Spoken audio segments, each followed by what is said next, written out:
pag-improve basically ng estado ng kabuhayan lalo na doon sa countryside. Anong immediate response natin halimbawa nung sa mga pamilya na apektuhan ng Bulkang Mayon? Patuloy na humihirap ang ating mga kababayan. And yet, ano hanggang ngayon yung pinag-uusapan natin?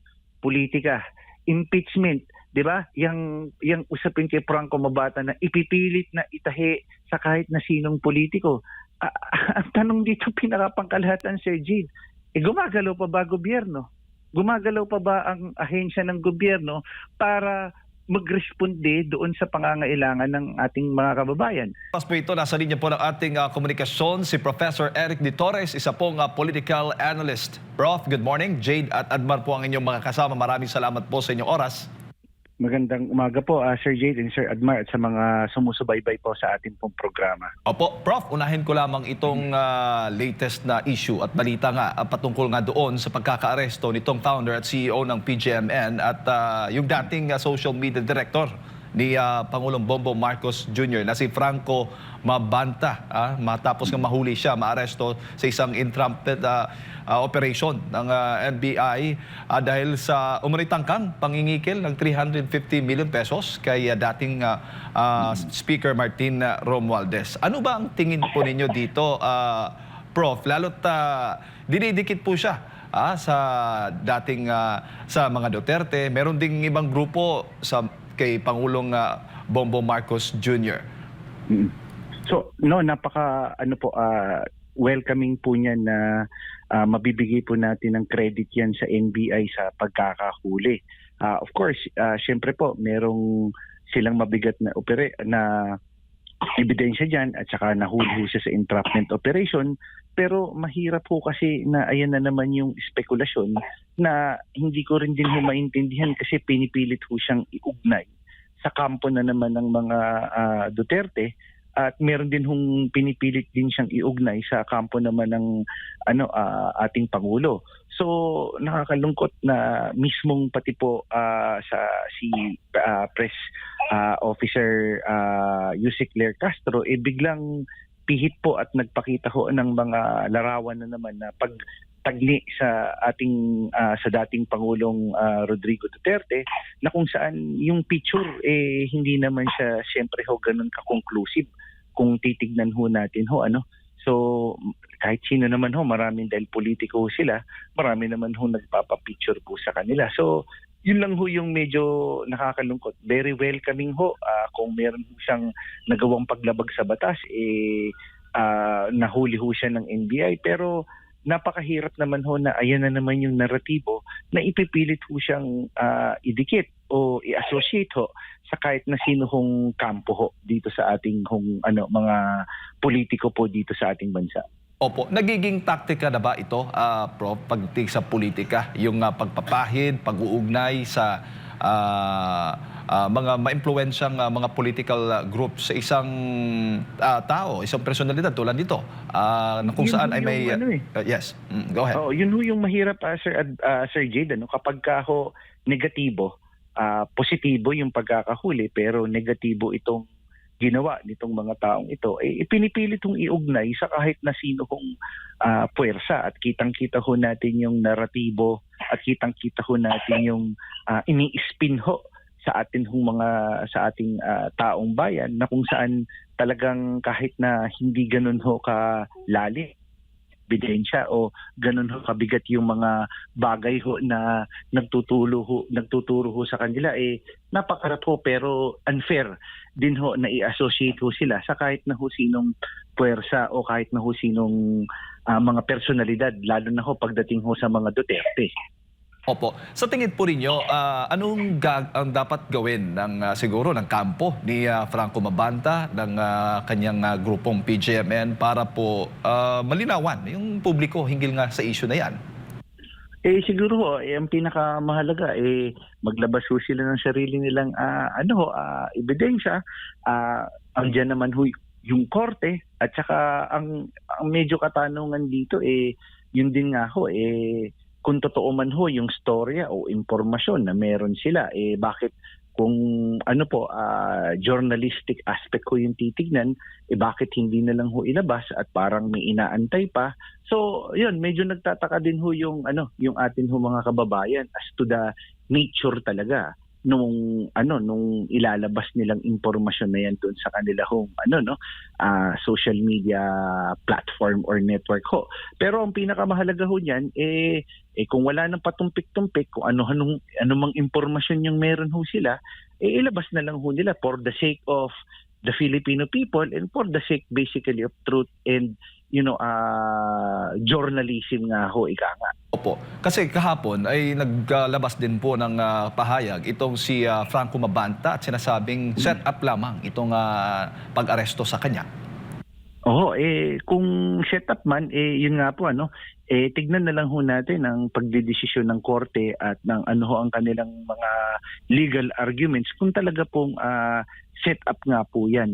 So, dun ho magkakaalaman din. Pero as of now or as of yet, bukod sa ibang issue o usapin ho yan, very unfair na i-associate ho siya sa kahit na sino hong political personalities at lalong-lalo na ho sa mga Duterte. Opo. Saan po dapat tingnan o dapat bantayan ng publiko mga ganito pong mga issue na ginagamit nga po na laban sa mga individual o personalidad na nasa politika? Oo, dapat po talagang mas maging mapagmatsyag ho tayo at saka maging mapanuri kasi yung picture napaka one-sided ho yan. Hindi naman porket nagpa-picture din ho yung konteksto. At saka kung titignan ho natin, yung maging magpalabas ho sila bilang mga ahensya po na nasa media at nasa nagbibigay ng impormasyon, mas reliable na impormasyon at hindi dapat ho gamitin for propaganda or narrative purposes po na talagang very questionable din ho yung inilalabas na information kasi hindi ho siya nakakatulong din ho sa public at sa talagang pagbibigay ng impormasyon lalo na ho ngayon may mga advocacy, may mga programa ho para labanan ang mis at disinformation pero parang nakakagulat naman na parang yung naratibo itatagni sa kahit na sino mang personalidad, both at the end of the administration and the Dutertes for that matter. Kasi mabigat ho yung ginawang paglabag ho sa batas nitong nasabing personalidad na ito at unfair on both sides ho. Opo, kasi madalas pag may mga kontrobersya, madalas bakit na ikakabit itong issue na yan lalo na sa mga Duterte, Prof? Yun din ho yung hindi natin alam yung parang kumbaga katulad nga ho nung nasabi ko kanina, everything that is negative parang i-hard sell na ikakabit o idudugtong sa mga Duterte which is actually very unfair on the part kahit na sino rin din naman ho pero most importantly kung titignan din ho natin kaya mas lalong nagre-react yung atin hong mga kababayan kasi parang ang layo naman parang ipinipilit. So yun ho nakakadagdag ho lalo ng inis. At saka bukod ho dito nakakadagdag sa lalong inis ng taong bayan na imbis na puro politika na i-associate yan sa mga Duterte, bakit hindi tayo maghanap ng mga news at impormasyon na sasabihin sa tao na ito yung programa ng gobyerno, ito ang ginagawa ng gobyerno para maibsan yung kahirapan, para i-address yung inflation na yan, ganun dapat yung binibigay nating impormasyon sa ating taong bayan. Ano ang naging productive output dyan sa ASEAN? Hindi yung lalabas ka sa media at pag-uusapan nyo yung kung ano man yung latest issue tapos biglang itatagni mo dun sa nakalipas na administrasyon. So, nakakadagdag lalo po ng inis dahil sobrang politika na ang nangyayari. Opo. Kaugnay doon dito sa impeachment naman ni Vice President Sara Duterte, Prof. Anong tingin po ninyo? Possible ho ba na talagang uusad yan dyan sa House of Representatives? Oo, ako po, ang tingin ko, ang talagang pagsusumikapan na lang at talagang titignan natin is pagdating ho sa Senado. Tingin ko ho, may desisyon na ho ang atin hong mga mambabatas. Dahil again, katulad ho ng sinasabi ho natin, political process ho siya. 20% lang ho dyan yung legal at 20% lang ho yung masasabi natin dyan na talagang sasabihin na nakabase sa ebidensya. Kasi kung nakabase man ho siya dun sa sa ebidensya at nakabase ho siya dun sa merito, dapat ho may pagkakataon na talaga hong mabigyan ng linaw legally yun hong mga paratang. Kaso yun nga po since political process ho siya, napakahirap po, lalo na po sa House of Representatives na kung saan tingin ko may sarili na hong desisyon na ho yung mga yan. Tingin ko itatransmit ho yan na ang kailangan hong paghandaan pagdating ho dun sa Senado, lalo na yung magiging legal strategy, and at the same time yung katotohanan. Alam nyo naman, Sir Jade, kapag nandun tayo sa katotohanan, lalabas at lalabas naman ho yan in whatever form, at may pagkakataon ho na ito po ay mabibigyan ng siguradong pagtingin na matcha-challenge ho yung mga pinresentan nilang mga argumento at mga witnesses sa tamang forum ho. Opo. Pero nakikita ho ba ninyo may sapat na political numero na susuporta pabor sa impeachment? Yan po yung nakikita niyo, Prof, dito sa House of Representatives. Considering marami pong nananawagan, iba't ibang grupo, malalaking simbahan ang nananawagang na kontra dito sa impeachment na ginagawa po ng Kamara. Ako, tingin ko, pagdating po sa huli, 2 taon mula ngayon, kahit na malaki ang panawagan ng INC at may epekto ho yan sa kanilang constituents, hindi naman po 100% na talaga hong makakaapekto yung pagtingin ho niyan pagdating sa huli sa eleksyon, talagang didiin at bubuhos ho sila ng tulong sa kanilang mga constituents sa pamamagitan ho ng mga assistance and so on and so forth, at makakalimutan ho yan. Pero tandaan ho natin, malaking bloke po yung isang religious organization or INC po na tahasan pong sinasabi na dun po sa mga miyembro na talagang base votes ho nila yan, na malaki ho yung epekto po yan. Yung kung dyan sa Kamara ay uusad, bakit kaya may narinig din ho ba kayo na naiimpluwensyahan yung mga desisyon ng mga mambabatas po natin sa kanilang pagsuporta or pagkontra dito sa impeachment laban kay Vice President Sara Duterte? Lalo na may mga narinig din tayo, Prof. Di ko alam kung kayo, ano bang tingin po ninyo dito na kapag hindi bumoto pabor sa impeachment ng Vice President Sara Duterte, ay ilalabas yung kanilang SALN o ano ba mga kaso na meron itong mga kongresista dyan sa Kamara? Opo, marami tayong naririnig na mga spekulasyon, marami ho tayong naririnig na mga bali-balita, pero siyempre po, we could only observe base ho dun sa kanila hong paraan ng pagboto. Of course, dahil political nga ho itong prosesong ito, may pressure. Dalawang bagay ho yung makikita nating pressure. Marami hong form ng kung paano po ma-pressure na makaboto po sila. Patungkol ho sa pagtatransmit ho nitong prosesong pong ito. So need ho talaga natin na talagang maging mapanuri, at saka tingnan ho natin, and alam niyo sa totoo lang maging doon ho sa mga distrito ho ng mga tao pong mga mambabatas ho natin, matignan din ho talaga yung kanila hong performance. Kasi siyempre ho, kung may pressure ho dyan, either hindi ho makakuha sila ng pondo, ano ho yung pantulong nila sa kanila hong mga constituents. Kung hindi man, may ibang form ho basically ng pressure. So talagang napakabigat ho nito, na malabo, na napakalaking hamon kung talagang sasabihin na bumoto dahil sa merito ng kaso o talaga hong sa sufficiente ho siya. So talagang napakalaking hamon ho yan. Pero pagdating ho, ang tingin ko dyan, dahil ho may desisyon na nga at kung may pressure man, ang pinaka talagang aabangan natin ay ang Senado. Kasi from day one, nakikita naman ho natin sa postura pa lang ng Committee on Justice. Yun nga ho, may ano ho talaga, may inclination na ho talaga sila na talagang mai-push ho itong impeachment complaint laban ho kay VP Sara. Opo, pero yung mismo mga constituent ng itong mga kongresistang ito kung saan po sila namamahala, ay pabor o hindi pabor, pero madalas narinig natin na ayaw daw yung parang kontra sila dito sa impeachment, yung mga constituent. Alin po ang dapat pakinggan po nila? Itong kanilang mga constituent o yung pressure na meron po, kung meron man dyan sa Kamara para bumoto pabor dito sa impeachment ng pangalawang Pangulo? Opo, mahalaga po talaga siyempre naman ang constituents sapagkat at the end of the day, siyempre ho, boto ho yun ng mga constituents ho nila.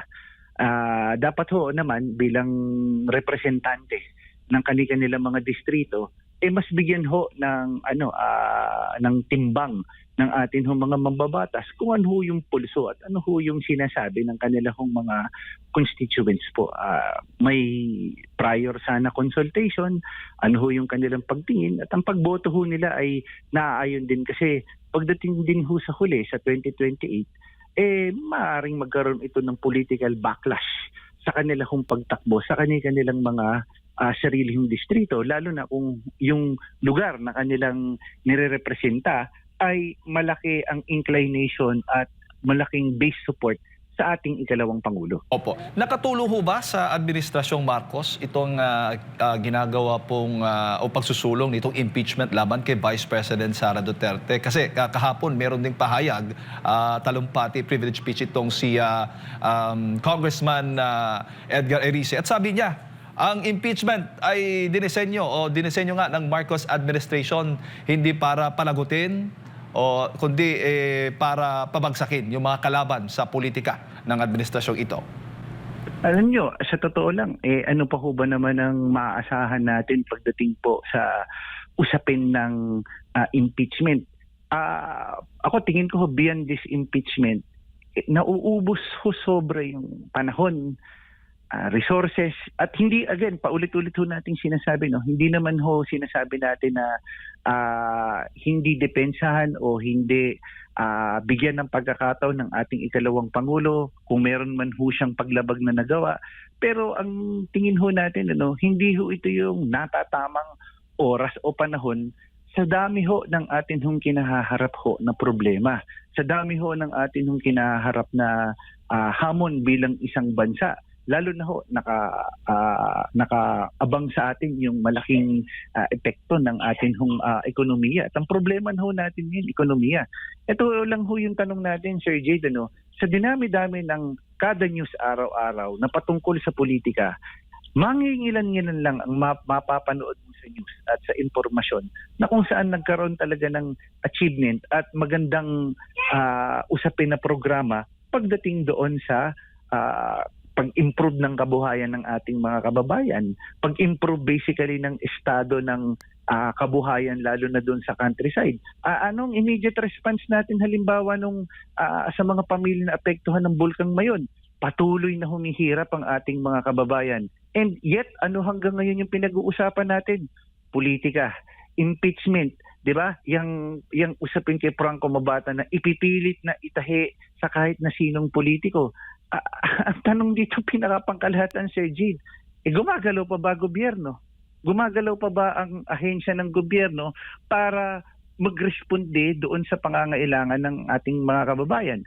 Ano yung naka-front load sa news item kahapon? Dumami ang bilang ng mga taong nagkaroon ng trabaho. Pero ang tanong, bagamat tumaas yung trabaho nila, yung purchasing power ba o yung paraan ng kanilang pagkita ng kanilang sweldo, may mabibili pa ba ngayon sa laki o taas ng mga pangunahing bilihin? At hindi na ito masusolusyonan ng basta-basta anong tawag dito, ayuda, Sir Jade. Opo. Prof, papaano kung mag-resign po si Vice President Sara Duterte? Makatutulong ba yun sa political plan ng pangalawang Pangulo? Ano bang tingin po ninyo? Ako hindi po kasi naniniwala ho naman tayo na ang pagkakataon para madepensahan niya ho yung kanyang sarili ay kayang-kaya naman ho, legally speaking, and yung legal strategy ho, naniniwala ho tayo sa kapasidad ng legal team, at ang atin naman hong ikalawang pangulo ay abogado din. So pagdating ho doon sa legalities, kayang-kaya niya humadepensa ng kanyang sarili. Ang pinakamalaking hamon ho dito yung naratibo at saka yung public perception nga ho. So again, ito ho ay nakita natin sa pinakahuling survey, nakapirmi ang numero ng ating ikalawang pangulo.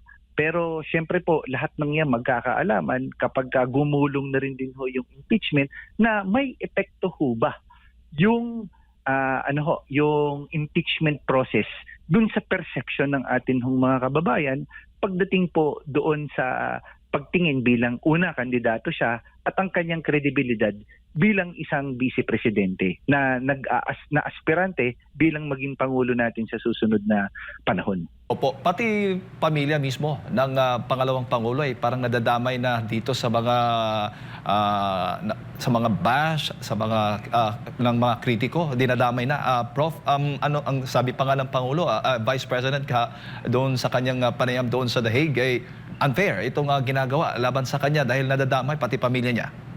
Opo, talagang nakakalungkot isipin, pero sana kung ang atake yung politika, that this only shows also yung klase ng politika na meron tayo dito sa ating bansa, na kapag wala ka nang maatake doon sa tao, posisyon o doon sa mismong direktang tao, nagiging personal na kung saan idinadamay na yung mga kaanak.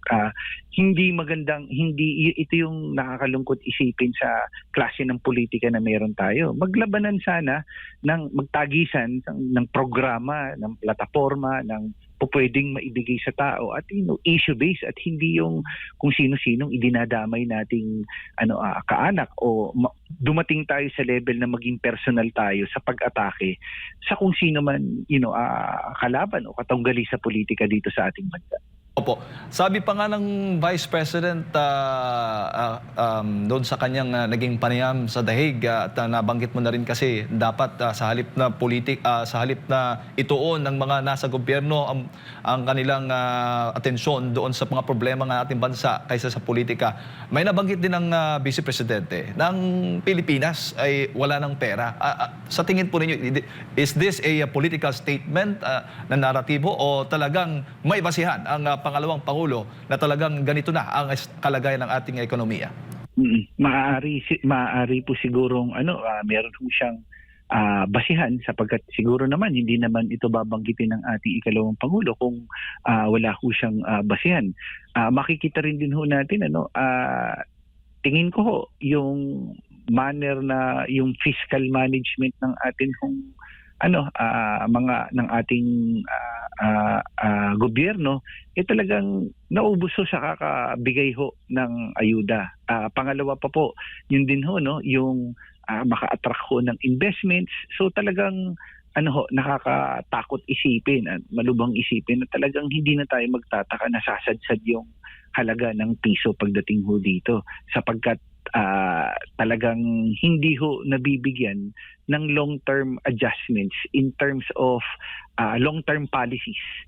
Imbes stopgap or band-aid solution lang ho palagi nangyayari.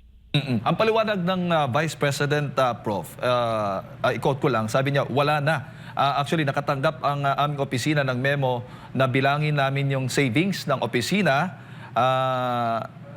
kung magkano namin, kasi gusto makita ng DBM kung magkano yung savings ng lahat ng offices ng government. So wala ng pera, sabi niya ng Vice Presidente. Yun po yung paliwanag. So, yun din ho, maaaring siguro tumitignan ho sila para mag-realign ng budget, paano pa sila makatulong. Pero alam niyo ang problema kung pipigain o i-adjust yung budget o magre-realign ng budget para tignan yung savings, tapos ipang-aayuda na naman yan, parang magtaka na talaga tayo. Ano ba yung layunin? Kasi kung walang pera at nagtitipid, di dapat sana mas inagapan pa ito. 'Di ba? Mas tinignan na dati kasi kung titignan natin, pwede naman na before pumutok itong krisis na ito o halimbawa nung kasagsagan, tumingin na kung ilang porsyento yung pwedeng matipid ng ating mga ahensya, 'di ba? Pangalawa pa, out of willingness yung ibang mga politiko, yung kanilang sahod mag sila, mag-giveaway sila para i-contribute. So maraming paraan tingin ko. Pero ito nakakatakot. Kung totoo man ang pahayag ng ating ikalawang pangulo, talagang red flag 'yan. And ano ang gagawin na hakbang ng ating administrasyon o ng ating gobyerno para ito ay maibsan at mai-address, sapagkat pagdating sa huli, tayo na naman po ang sisingilin nito, ang taong bayan na naman. Opo. Kaugnay naman po dito sa flood control scandal. Sinabi po ni Senador Ping Lacson na kahapon na walang overall mastermind sa anomalya. Sa tingin po ninyo, Prof, posible bang walang iisang utak itong isyong ito? Posible naman kasi kung titignan natin, talagang yung nangyari kanya-kanya. At saka ako, I would agree na yung nangyari sa Bulacan is a microcosm lamang o tip of the iceberg nga. Pero ito yung pinakapangalahatang katanungan. May mga tao na dapat na managot na tila baga sa perception at pagtingin ng ng ating taong bayan, parang bakit tila baga hindi maipanagot. So katulad nun, inaano natin yung pahayag ng interparliamentary courtesy na naman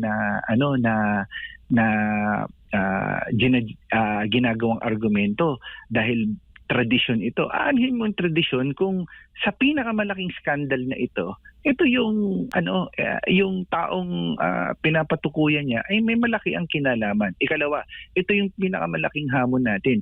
Bakit hindi ipatawag yung mga miyembro ng Bicameral Conference Committee at yung small group na yan, hindi naman sila nakaalis, nandirito naman sila. Gusto mong malaman din yung katotohanan, nandyan sa mga taong yan yung susi. Alam nila yung nangyari, lalo na pagdating sa small group.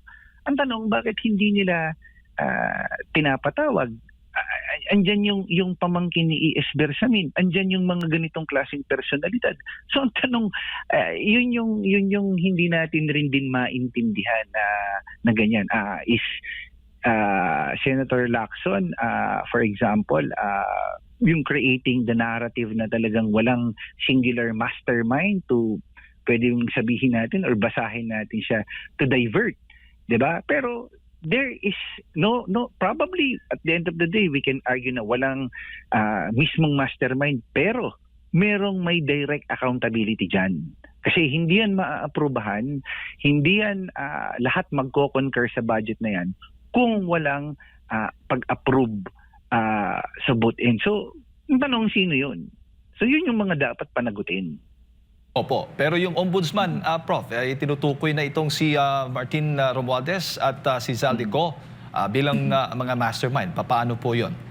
So yun, maganda din ho yun. Very welcoming on the part of the Ombudsman, the Office of the Ombudsman, na very proactive ho. So kung ang Ombudsman, meron na hong case build-up o meron na hong statement patungkol ho dito, hindi natin maintindihan. Ba't hindi pa mag-align yung Senate Blue Ribbon Committee para ho mapatawag? Yung medyo ako rin din ho, hindi naman being objective in all, hindi ho natin kuha yung usapin pagdating ho doon sa interparliamentary courtesy. 'Di ba?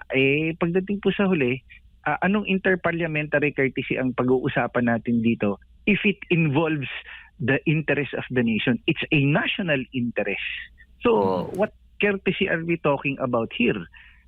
Courtesy precisely because may iniiwasan kayong tamaan, may iniiwasan kayong hindi ma-involve dito. So it's the interest of the whole nation. So what interparliamentary courtesy are you talking about? And pangalawa pa ito, may ipinakita na ba silang dokumento na hinihiling nila halimbawa kay Speaker Bogie D na imbitahan? At kung nagbigay na sila, di dapat as a House Speaker, and this is a very big issue, okay, sinasabi nila ng Pangulo na mismo yung nagsiwalat nito, and it is but right and ethical na papuntahin o paanohin nila, pa-attendihin nila sa committee, sa Senate Blue Ribbon Committee, si former Speaker Martin Romualdez. Opo, opo. At may latest Prof, hindi ko alam kung namomonitor mo ito kahapon. Maging itong si Senator Rodante Marcoleta, abay kasama daw doon sa sisilipin, imbestigahan ng Blue Ribbon Yun po. Committee. Oo, na-monitor din ho natin. So, Kaugnay, ayun na naman. oo, kaugnay. Bigyan lang natin ng ID yung ating mga kababayan. Kaugnay po yan doon sa isinumite nga ng abaga nakita ng ni Senator Lacson doon sa may sulat kamay daw itong si meron daw sulat kamay yes, si Yusek dating nasirang Yusek Cabral dito. No? So, ayun na naman di ba? One politics to that of the other. Sa akin, maglabas ng ebidensya, hindi pa naman, speculative allocable na may hinihingi, kung na-deliver naman. Pero isang aspeto lang yun. Intindihin muna ng komite yung dapat niyang intindihin, hindi dahil lumalaki yung sigalot nilang dalawa ni Senator Marcoleta, dadalhin niya into another level.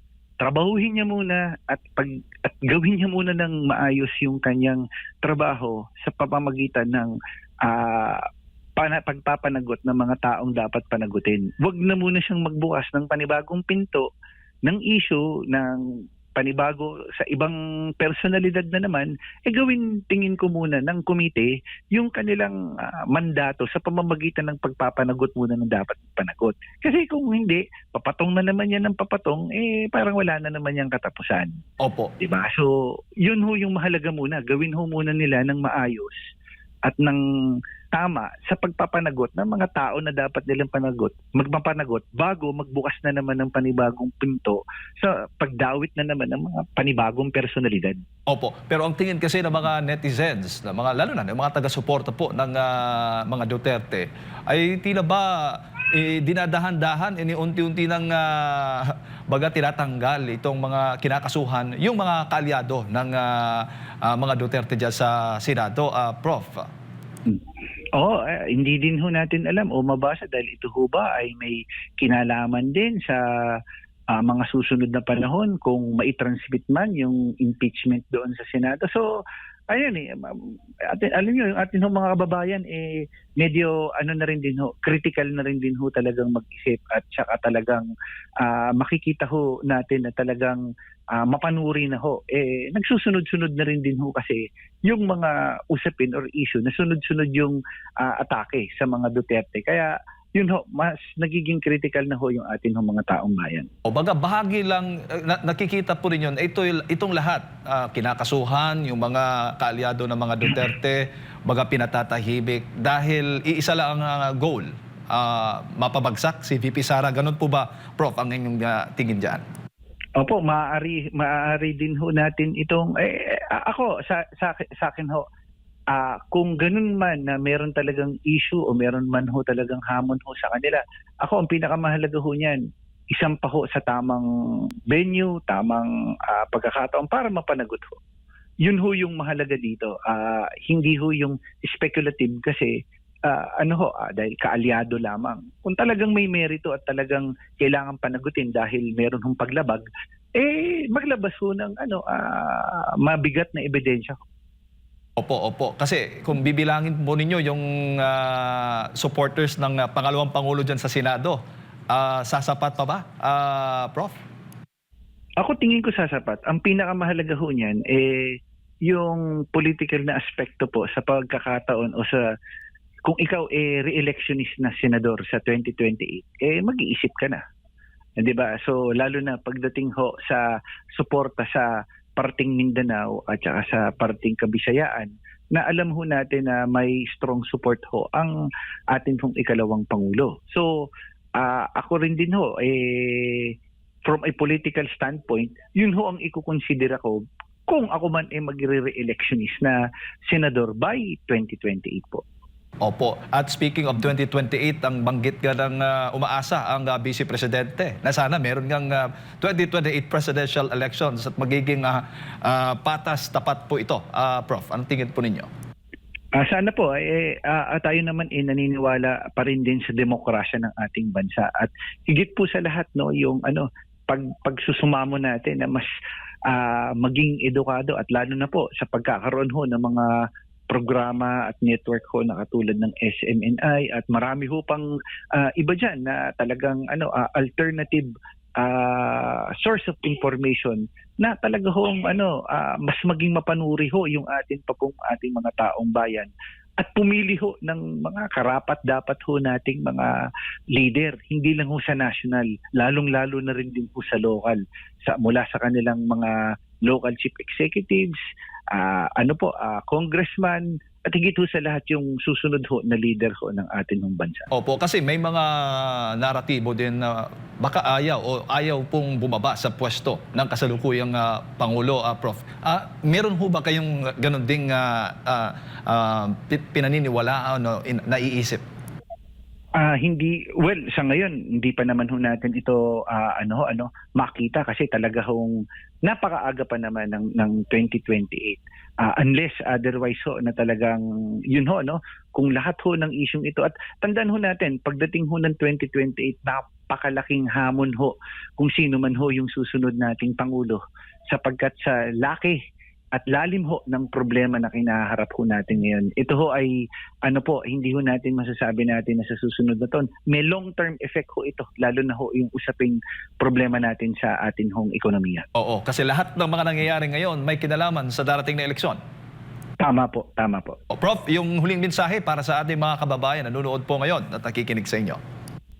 Salamat po Sir Jade at sana po patuloy ho nating ipagdasal ang bawat isa at panawagan ho na ipagdasal din ho yung ating hong kababayan natin ang ating bansa, ang ating hong mga leader at wag ho tayong mawalan ng pag-asa po.